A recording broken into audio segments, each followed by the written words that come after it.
Innal hamdalillah nahmaduhu wa nasta'inuhu wa nastaghfiruh wa na'udzu billahi min syururi anfusina wa min sayyiati a'malina. May yahdihillahu fala mudhillalah wa may yudlil fala hadiyalah. Asyhadu an la ilaha illallah wahdahu la syarikalah wa asyhadu anna Muhammadan 'abduhu wa rasuluh. La nabiyya wa la rasula ba'dah.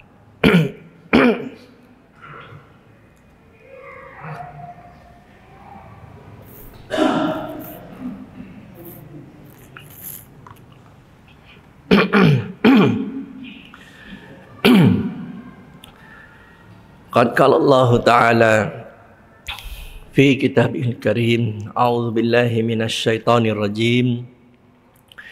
Bismillahirrahmanirrahim. Ya ayyuhalladzina amanu taqullaha haqqa tuqatih wa la tamutunna illa wa antum muslimun. Allahumma arhamna bil Qur'an. Hadirin jamaah Majelis Ta'lim rahimakumullah. Alhamdulillah, kita bersyukur dan memuji Allah Subhanahu wa taala atas berbagai nikmat yang Allah telah berikan kepada kita. Semoga kita dapat mensyukuri nikmat-nikmat yang Allah telah berikan kepada kita, yaitu kita berusaha mentaati Allah Subhanahu wa taala sebagai bukti syukur kita kepada Allah Subhanahu wa taala. Jamaah rahimakumullah, kita akan melanjutkan pengajian kita. Sepekan yang lalu saya berhalangan hadir. Malam ini pun sebetulnya saya kurang sehat. Tapi ya bismillah lah, semampunya. Ya, insyaallah. Kita akan lanjutkan pertemuan yang keberapa ini? 20? Ya.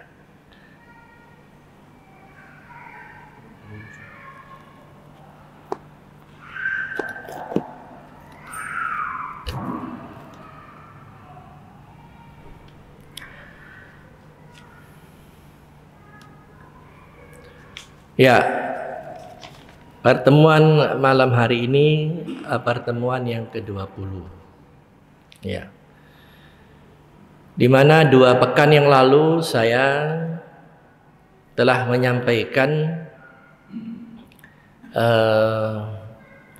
kondisi Bani Israel setelah wafatnya Nabi Sulaiman. Ya, jadi puncak kejayaan mereka di masa Nabi Sulaiman. Setelah wafatnya Nabi Sulaiman, Bani Israel itu terpecah 2. Ya. Sehingga Bani Israel itu membuat 2, ya, terjadi 2 kerajaan akibat terpecahnya itu, yaitu kerajaan selatan, yaitu kerajaan Yehuda, dan kerajaan utara, yaitu kerajaan Bani Israel. Ya, singkatnya, memang mereka ini, Bani Israel ini, orang Yahudi ini orang yang keras kepala, sulit untuk diatur. Ya, kalau bahasa kita itu apa keras kepala itu? Enggak himbojona, tele, ya, bukan sekedar tele, super tele, ya, luar biasa. Ya, mereka ini orang yang keras kepala. Jadi banyak kebiasaan buruk, ya, di antaranya itu mereka sering bertikai di antara golongan mereka sendiri. Ya, ini pelajaran untuk kita. Mereka menerima kitab, mereka mempunyai nabi, ya, tapi mereka punya kebiasaan-kebiasaan buruk. Ya, ya, kita sebutkan kebiasaan-kebiasaan buruk itu harapannya supaya kita tahu, oh seperti itulah sikap-sikap buruk mereka, agar kita ini tidak mewarisi sikap-sikap buruk mereka. Kalau kita mewarisi berarti ya mohon maaf sama saja. Kita punya kitab, kita punya nabi, ya, tapi kita juga mewarisi sikap-sikap mereka. Nah, di antara sikap buruk mereka yang banyak itu, yaitu salah satunya mereka sering bertikai. Ya, nggak pernah akur. Nah, ini tidak jauh berbeda ini kondisi umat Islam hari ini, ya sering bertikai, ya perkara-perkara yang sebetulnya tidak pantas untuk diperuncing. Ya, umat Islam hari ini kalau kita lihat sering bertikai. Masalahnya justru bukan masalah akidah. Masalah yang kita tidak boleh berselisih itu masalah usul, masalah pokok-pokok Islam, masalah akidah. Ya, masalah tauhid la ilaha illallah, ya. Misalnya 2 kalimat syahadat la ilaha illallah Muhammadur Rasulullah, tidak ada ilah yang kita ibadahi kecuali Allah, dan bahwa Nabi Muhammad utusan Allah. Ini nggak boleh nggak sama, harus sama. Tidak boleh kita berselisih. Ya. Masalah akidah, usul. Tapi kalau masalah fikih boleh-boleh saja. Ya. Masalah ya dalam sholat bagaimana cara mengangkat takbir, ya. Turun sujud, usolli nggak usolli dan sekitarnya itu boleh-boleh saja kita berselisih. Ya. Tidak ada masalah. Ya. Sepanjang masing-masing itu mempunyai argumentasi, ya, mempunyai hujah, tidak ada masalah. Nah, sikap Bani Israel ini karena sering berselisih, akhirnya Allah timpakan azab demi azab. Ya, setelah wafat Nabi Sulaiman, mereka terpecah 2 kerajaan. Akhirnya mereka dikuasai oleh orang-orang Irak dari bangsa Assyria. Ya, bangsa Assyria masuk, ya, Palestina, menguasai mereka. Ya, beberapa lama mereka dikuasai oleh bangsa Assyria. Ya, kemudian setelah itu muncul lagi satu kekuatan. Ya, ini karena azab Allah. Ya, muncul satu kekuatan, yaitu bangsa Babilonia. Ya, Babilonia dari Irak. Ya, dari Irak. Menyerang mereka.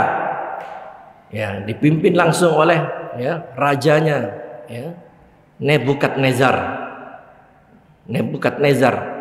Ya, ada yang menyebut namanya Bukhtarasor. Ya. Nah, ketika dikuasai oleh Babilonia, itu dihancurkan. Rumah-rumah Bani Israel itu dihancurkan. Bahkan kuil Nabi Sulaiman itu juga dihancurkan oleh Nebukadnezar. Ya. Nah, kemudian Nebukadnezar tidak sekedar menghancurkan, menawan orang-orang Yahudi Bani Israel. Karena Nebukadnezar ini dari Irak. Ya. Orang Assyria juga dari Irak. Ya. Akhirnya orang-orang Yahudi ini, ya, ditawan 40.000 orang, ya, menjadi budak. Ya. Menjadi budak di Irak. Kemudian apa yang terjadi? Setelah itu datanglah satu kekuatan baru. Ya, kerajaan Parsi. Ya, kerajaan Parsi dari mana? Iran. Ya, kalau tadi Irak, ini dari Iran. Kerajaan Parsi, ya, dari Iran, ya, menguasai Irak.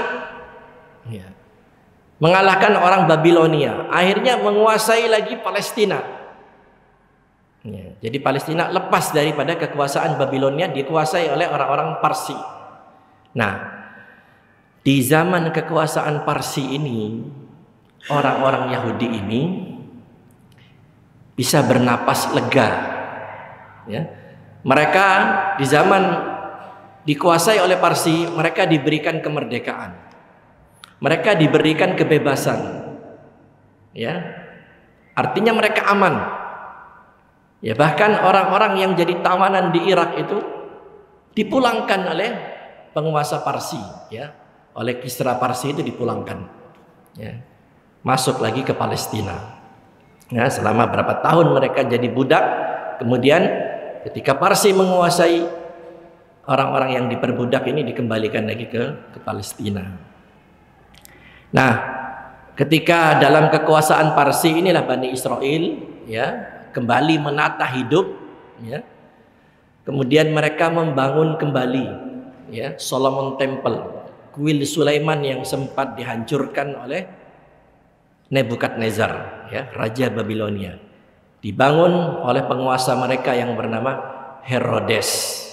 Ya, Herodes, penguasa Yahudi ketika itu membangun kembali kuil Nabi Sulaiman. Nah, ini ketika mereka dikuasai oleh Persia. Kemudian hadirin jamaah rahimakumullah, setelah Parsi berkuasa, ya, Bani Israel leluasa bisa hidup bebas. Akhirnya datang lagi penguasa penjajah baru. Ini aneh nggak kira-kira? Ya, ini ya terjadi juga di zaman kita. Ya, di negeri kita ini berapa penjajahnya? Ya, negeri kita ini 5 penjajahnya. Ya, 5 kali dijajah. Gitu. Nah, datanglah satu kekuatan, ya, yang dipimpin oleh Alexander, ya, raja mereka namanya Alexander, yang merupakan kaisar dari Makedonia. Di mana Makedonia ini? Makedonia di Yunani. Ya, Kaisar Makedonia Alexander, ya, dengan kekuatannya masuk ke Palestina, menguasai Palestina dan merebut Palestina dari orang-orang Persia. Yang saat itu kerajaan Makedonia ini di bawah, ya, kontrol kerajaan induknya Romawi. Ya, jadi Makedonia ini di bawah kerajaan Romawi di Roma. Ya, jadi orang-orang Romawi, ya. Jadi yang dipimpin oleh Alexander, Raja Makedonia. Ini terjadi tahun 332 sebelum Masehi. Maknanya apa? 332 sebelum lahirnya Nabi Isa. Ya. Jadi tahun 332 sebelum Masehi, Alexander dari Makedonia menguasai Palestina, merebut dari kekuasaan orang-orang Persia. Orang-orang Palestina saat itu dikuasai oleh Makedonia lebih dari 300 tahun. Ya. 300 tahun lebih orang-orang Bani Israel ini dikuasai oleh orang-orang Makedonia, yaitu orang-orang Romawi. 300 tahun lebih. Sampai kemudian tahun 66 sebelum Masehi, ya, 66 tahun sebelum lahirnya Nabi Isa, Bani Israel ini mengadakan pemberontakan. Ya, memberontak kepada penguasa Romawi Makedonia yang ada di Palestina. Bani Israel memberontak, ya, kepada penguasa Romawi Makedonia yang menguasai Palestina. Ya. Kemudian akibat dari pemberontakan ini, ya, kekuatan Romawi di pusat mengerahkan pasukan yang besar menumpas orang-orang Bani Israel. Ya, diutuslah pasukan perang yang besar untuk menumpas orang-orang Bani Israel yang memberontak di Palestina di bawah pimpinan Kaisar Titus. Pernah dengar nama Titus? Merek apa Titus ini? Arloji. Ya. Ya. Jadi Panglima Titus masuk kembali, ya, meredakan pemberontakan yang dilakukan oleh orang-orang Bani Israel, ya, dan menghancurkan, ya, rumah-rumah dan bangunan yang ada di Palestina, termasuk menghancurkan kembali, ya, kuil Sulaiman yang telah dibangun kembali tadi oleh Raja Herodes. Dihancurkan kuil Nabi Sulaiman, dihancurkan, disisakan satu tembok. Tembok itu berdiri sampai sekarang di area Masjid Al-Aqsa. Area Masjid Al-Aqsa itu 14 hektar lebih. Ya, di area 14 hektar itu lebih itulah di dalam itu ada Masjid Al-Aqsa. Ya. Ada Masjid Al-Aqsa, ada Masjid Sakhra. Ya. Yang kubahnya kuning. Kubah kuning itu bukan Masjid Al-Aqsa. Ya, ada Masjid Sakhra. Nah, kemudian di sekitar situ ada tembok yang berdiri. Tembok itu bekas kuil Nabi Sulaiman yang dihancurkan di masa Titus, Kaisar Titus. Disitulah orang-orang Yahudi itu beribadah. Ya, mereka membaca kitab Taurat, kitab Talmud di depan tembok ratapan itu. Ya. Nah, itu yang terjadi. Nah, hadirin, di masa Nebukadnezar menguasai Palestina, ya, menguasai Bani Israel yang ada di Palestina. Di masa Nebukadnezar ini banyak orang-orang Yahudi yang lari hijrah menuju Arabia, menuju Hijaz, ya, menuju tanah Arab, menuju Hijaz. Di zaman dikuasai Nebukadnezar, orang-orang Yahudi ini, Bani Israel ini, lari masuk ke Arab, ya, ke tanah Arab, yaitu ke bumi Hijaz. Di mana Hijaz itu? Hijaz, ya, jadi Hijaz itu, kalau sekarang Hijaz itu Mekah, Madinah, ya, dulu namanya Madinah itu Yasrib, ya, Mekah, Yasrib atau Madinah, Jeddah ya, kota Jeddah, kota Yanbu, dan Tabuk. Nah, ini Hijaz. Nah, mereka orang-orang Bani Israel Yahudi ini masuk ke Arabia, masuk, ya, termasuk mereka masuk juga ke Madinah, ke Yasrib ketika itu. Jadi sudah lama mereka, ya, sejak zaman dijajah Nebukadnezar, mereka sudah ada, ya, di Madinah. Nah, kemudian oleh Titus, orang-orang Bani Israel ini diperbudak, ya. Mereka ditawan, dibawa ke Eropa, dan mereka menjadi budak di Eropa. Nah, selama ratusan tahun, ya, ke bawah, ternyata orang-orang Yahudi ini memang Allah menganugerahi mereka ini kecakapan, kepintaran. Jadi mereka ketika ditawan, ya, dibawa ke Eropa, orang Yahudi ini, ya, dalam masa mereka tinggal di Eropa ini, mereka nggak diam, mereka bekerja, ya. Mereka menyusun kekuatan, mereka bangkit, ya, bangkit dari keterpurukan, dari kehancurannya. Orang-orang Yahudi di tawanan di Eropa ini, ayo mereka bangkit, karena mereka orang-orang cakap, sehingga pengaruh mereka ini luar biasa besarnya. Nah, ketika mereka tinggal di Eropa ini, mereka kemudian menyusun strategi untuk, ya, bisa menguasai seluruh dunia. Nah, ini pelajaran. Ini orang Yahudi, ya, dalam kondisi mereka, ya, di dalam kekuasaan orang, tapi karena kepandaian mereka, ya, mereka bisa menyusun, ya, bangkit dari, ya, kekalahan, menyusun kekuatan, sampai kemudian mereka menjadi orang-orang yang punya pengaruh di Eropa, ya. Nah, ini Dr. Tariq Aswaidan, ya, mengisahkan seperti ini. Nah, kemudian di masa itu orang Yahudi menyusun strategi, ya. Apa strategi mereka?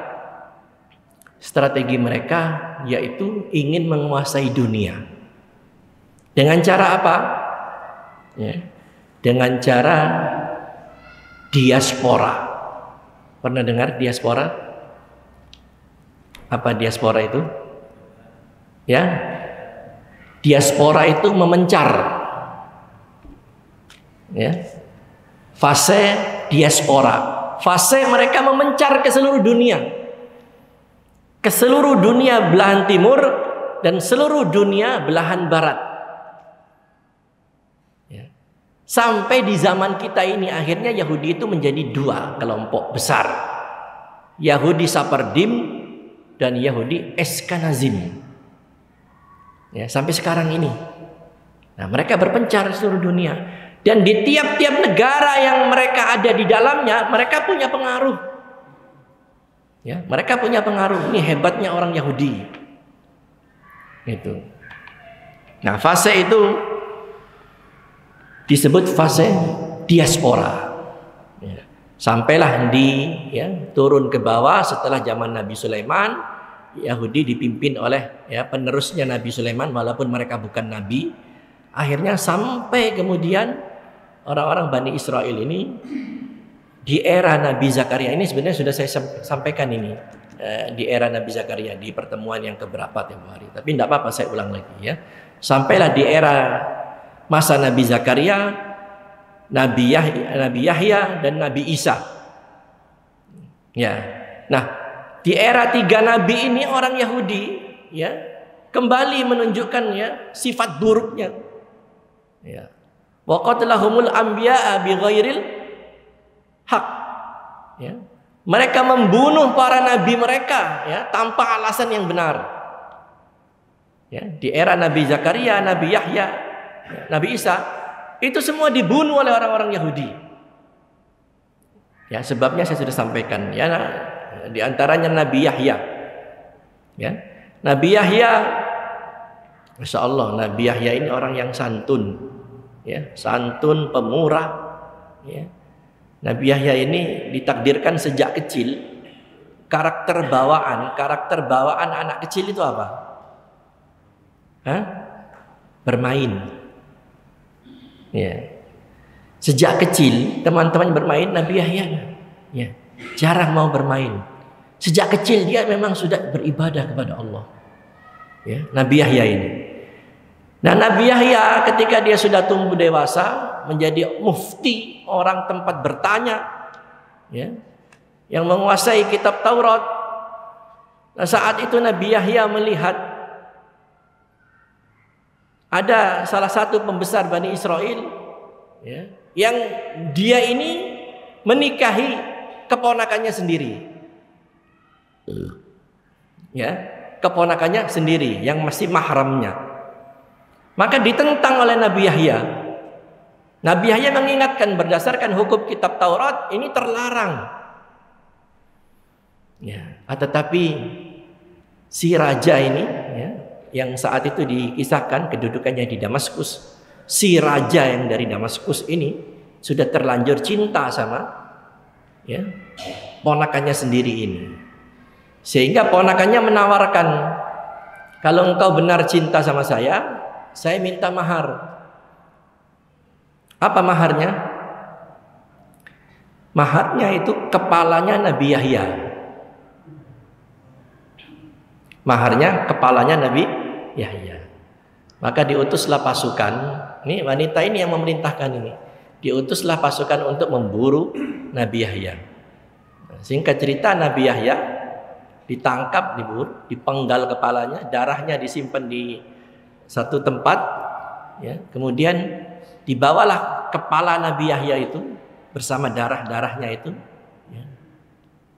oleh raja ini. Raja yang jatuh cinta yang perempuan dipersembahkan kepada calon istrinya yang masih keponakannya persembahkan itu. Apa yang terjadi? Saat itu juga setelah dia tertawa melihat kepala Nabi Yahya, Allah benamkan dia.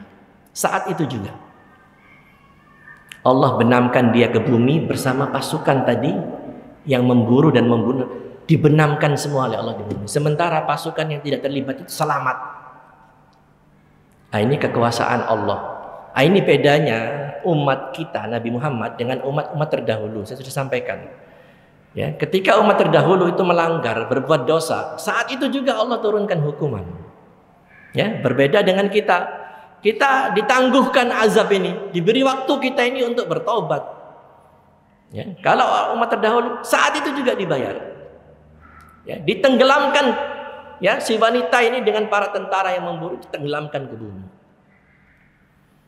Kemudian apakah mereka jera dengan itu? Tidak. Belum puas dengan itu.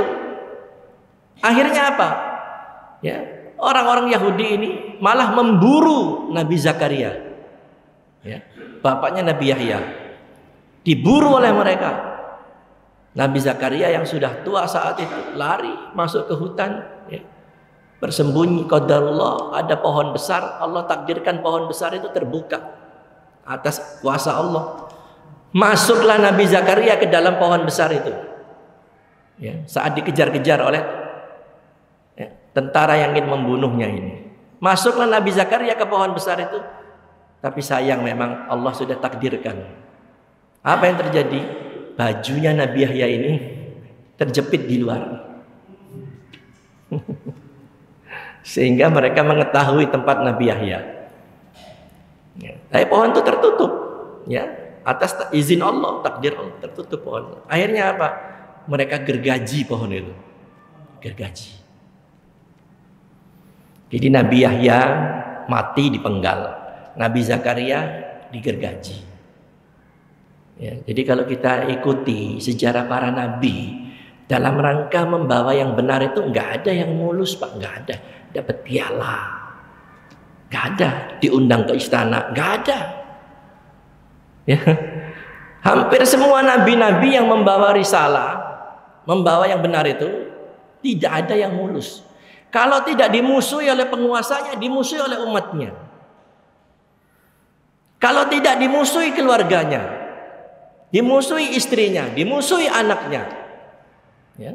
Nabi Nuh, siapa yang jadi musuhnya? Anaknya sendiri. Nabi Lut, siapa musuh Nabi Lut? Istrinya. Rasulullah, siapa yang jadi musuh Rasulullah?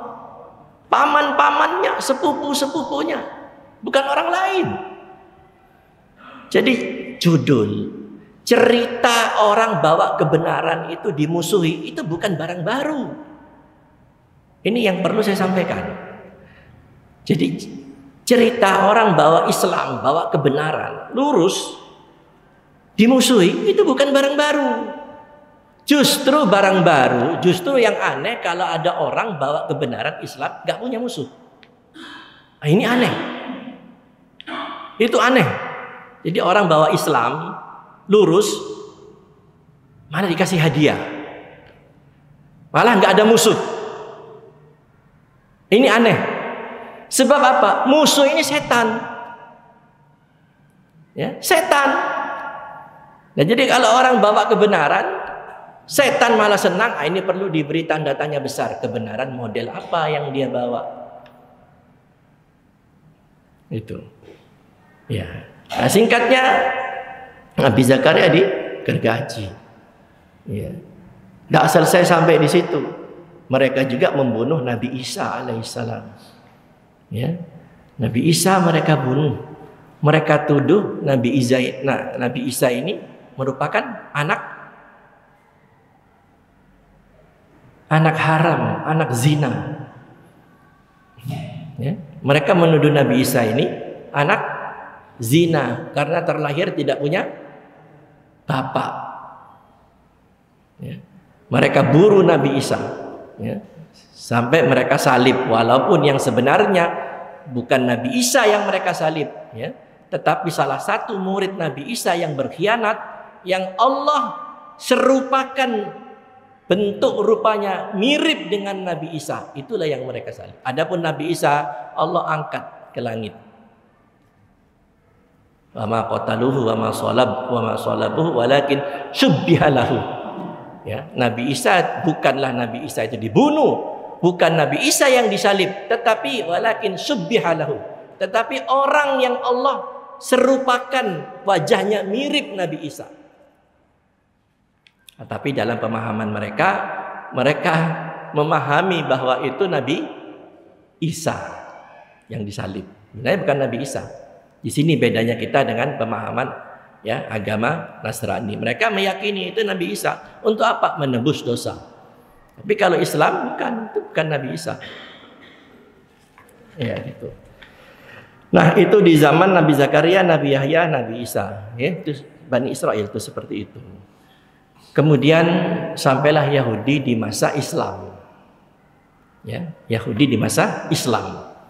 Di masa Rasulullah Shallallahu Alaihi Wasallam. Nah, saya sudah katakan Yahudi ya, jauh sebelum Rasulullah, Yahudi itu memang sudah ada di Jazirah Arab. Ya, di zaman Rasulullah SAW, Yahudi, ya, jadi Rasulullah berdakwah 23 tahun. 13 tahun di Mekah, 10 tahun di Madinah. Usia risalah Nabi 23 tahun. Nah, ketika Nabi di Mekah, dalam kondisi Nabi ini lemah, dalam kondisi Nabi dikuasai oleh musyrikin Quraisy, ya, di Madinah Islam itu sedikit demi sedikit, ya. Orang-orang masyarakat Yasrib, ya, dulu namanya Yasrib, masyarakat Yasrib itu memeluk Islam. Melalui siapa? Melalui orang-orang dari Yasrib, ya, yang berkunjung ke Mekah di musim-musim haji, ya. Dari mereka lah, ya, bertemu dengan Nabi, ya, mendengar dakwah Nabi. Nabi dulu dakwanya di pasar-pasar, ya, Nabi mendakwakan di pasar-pasar. Nah, orang-orang Yasrib yang datang ke Mekah mendengar seruan Nabi ini sama persis dengan apa yang mereka pernah dengar dari orang Yahudi. Jadi orang Yahudi karena mereka punya kitab Taurat, ya, mereka juga menyebut-nyebut, ya, tentang Nabi. Nah, orang-orang yang datang dari Yasrib ke Mekah ini mendengar dakwah Nabi ini kok pernah dengar dari orang Yahudi. Gitu. Akhirnya terjadilah, ya, pertemuan. Nah, Nabi mendakwakan di pasar. Jadi kalau sekarang antum melihat orang mendakwakan Islam di pasar, jangan diejek. Ada nggak orang dakwakan Islam di pasar? Ada. Ya, teman-teman kita jemaah tabligh gitu. Masuk pasar, ya, bukan hanya di masjid, mereka keliling, masuk pasar, bahkan ke rumah-rumah. Itu dakwah Nabi seperti itu. Kita yang belum mampu sebetulnya. Ya, mereka sudah laksanakan itu. Ya. Nah, orang-orang yang pernah mendengar dakwah Nabi ini akhirnya bertemu dengan Nabi, ya, di satu tempat namanya Aqabah. Disitulah terjadi Bai'atul Aqabah, janji setia, ya, malam-malam hari. Ya, awal pertama mereka mendengar dakwah Islam itu bertemu di Aqabah itu 12 orang. Mereka berbaiat kepada Nabi, ingin setia menerima Islam, ingin siap membela Nabi. Pulang 12 orang ini, 12 orang ini mendakwahkan Islam, ya, mendakwakan Islam di Yasrib. Tahun berikutnya datang lagi 73 orang. 72 orang laki-laki, 1 orang wanita. Bertemu dengan Nabi di pasar, mendengar dakwah Nabi, ya, kemudian Baiat Aqabah yang kedua. Ini kalau kita baca sejarah, ya, terjadi Baiat Aqabah yang kedua. Nah, 73 orang ini berjanji setia, ya, ingin melindungi Nabi sebagaimana mereka melindungi istri-istri mereka, anak-anak mereka, dan melindungi diri mereka. Jika Nabi satu waktu, ya, akan bergabung bersama mereka di Yasrib, di Madinah, mereka siap menjaga Nabi sebagaimana mereka jaga istri dan anak mereka, dan siap mati membela Nabi. 73 orang. Nah, ini peristiwa ini terkenal dengan Baiat Aqabah yang kedua.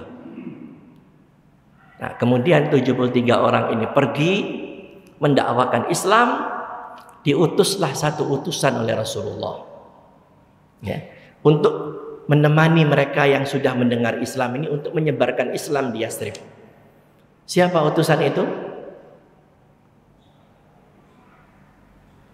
Utusan itu Mus'ab bin Umair, ya, seorang anak muda berumur 19 tahun namanya Mus'ab bin Umair, diutus oleh Rasulullah untuk berdakwah di Yasrib, di Madinah, bersama orang-orang yang pernah bertemu Nabi di Mekah. Maka berdakwalah Mus'ab bin Umair dari rumah ke rumah, ya. Mus'ab bin Umair ini, Masya Allah, anak orang kaya, hadirin, ya. Bapaknya meninggal, ibunya janda kaya, kaya raya, bukan sembarangan. Bangsawan Quraisy kaya raya, Mus'ab bin Umair ini, ya, ganteng, tampan. Mus'ab bin Umair ini kalau gadis-gadis Mekah melihat tertarik karena tampan, ya. Kalau dia menunggang tunggangannya banyak orang takjub, ya. Mus'ab bin Umair, ya, ketika masih musyrik. Tapi ketika dia sudah mendengar dakwah Islam, Kemudian dia menjadi pemeluk Islam dan menjadi pembela Islam. Ibunya tidak terima. Maka Mus'ab bin Umair ini diusir dari rumahnya. Mus'ab bin Umair ini diusir dari rumahnya. Dia tinggalkan semua hartanya. Orang biasa pegang fulus, tunggangannya hebat, ganteng. Banyak orang-orang gadis Mekah yang tertarik dengan ketampanan Mus'ab bin Umair. Setelah dia menjadi Muslim, akhirnya dia diusir oleh orang tuanya. Sehingga Mus'ab bin Umair ini tinggal di emper-emper pasar. Sehingga banyak sahabat yang menangis melihat pengorbanan seorang anak muda Mus'ab bin Umair. Nah, dialah yang dipilih oleh Rasulullah SAW untuk mendakwakan Islam di Yasrib. Maka singkat cerita, beberapa lama Mus'ab bin Umair berdakwah, banyak sudah orang yang menjadi pemeluk Islam. Ketika Islam sudah banyak di Madinah, dakwah Islam itu sudah merata di Madinah. Saat itulah Rasulullah diperintahkan oleh Allah Subhanahu wa taala untuk hijrah dari Mekah ke Madinah. Karena apa? Sudah ada yang menyambut di Madinah. Kapan itu hijrahnya terjadi? Tahun ke-13 Hijriah, tahun ke-13 bukan Hijriah, dari kenabian. Tahun 13 dari Bi'sah. Bi'sah itu kenabian. Nabi diangkat menjadi Nabi dan Rasul. Tahun ke-13 kenabian. Rasulullah diperintahkan hijrah meninggalkan Mekah di Madinah, di Yasrib. Penduduk Madinah sudah siap menyambut Rasulullah. Penduduk Madinah sudah siap menyambut Rasulullah. Sehingga Islam itu saat itu menjadi mayoritas di Madinah. Saat itu di Madinah ada orang Yahudi, ada orang Nasrani, ada asli penduduk Arab yang menyembah berhala. Ada 3 komunitas. Ketika Rasulullah hijrah itu ada orang Arab, orang Arab ini kalau bahasa sekarang ini karena menyembah berhala, ini kata orang sekarang paganisme, orang yang menyembah berhala. Kemudian ada Yahudi, ada Nasrani. Ini ahli kitab, orang yang mempunyai kitab. Orang Yahudi punya kitab Taurat, orang Nasrani punya kitab Injil. Dia sangat kenal, sangat tahu bahwa dalam kitabnya disebutkan akan ada nabi yang akan hadir di akhir zaman, namanya Ahmad atau Muhammad. Azan.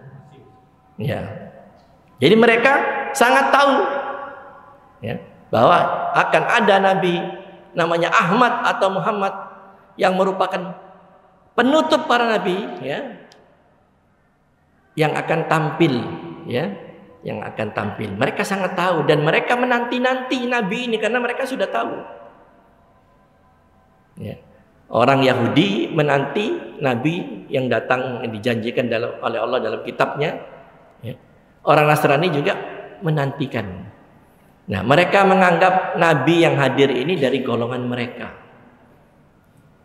dari golongan Yahudi, Bani Israel. Ternyata nabi yang ditampilkan Allah, yang dijanjikan dalam kitab Taurat dan Injil ini bukan dari Bani Israel, tapi dari Bani Ismail. Dari keturunan Nabi Ismail alaihissalam. Nah, singkatnya Nabi hijrah ke Madinah. Di sana sudah ada azan. Ya baik, sudah dikasih kode dari belakang, sudah azan di luar. Ini sampai Nabi hijrah ke Madinah Nah, di Madinah sudah ada 3 komunitas tadi, Yahudi, Nasrani dan orang Arab. Nanti ke depan kita akan bahas Nabi mengikat perjanjian dengan orang Yahudi dan Nasrani, yaitu Sulhul Madinah, Piagam Madinah. Nabi mengikat perjanjian dengan orang-orang. Ini penting. Ya, insya Allah kita sambung mudah-mudahan pekan depan atau kapan nanti insya Allah. Subhanakallahumma bihamdika asyhadu an la ilaha illa anta astaghfiruka wa atubu ilaik. Assalamualaikum warahmatullahi wabarakatuh.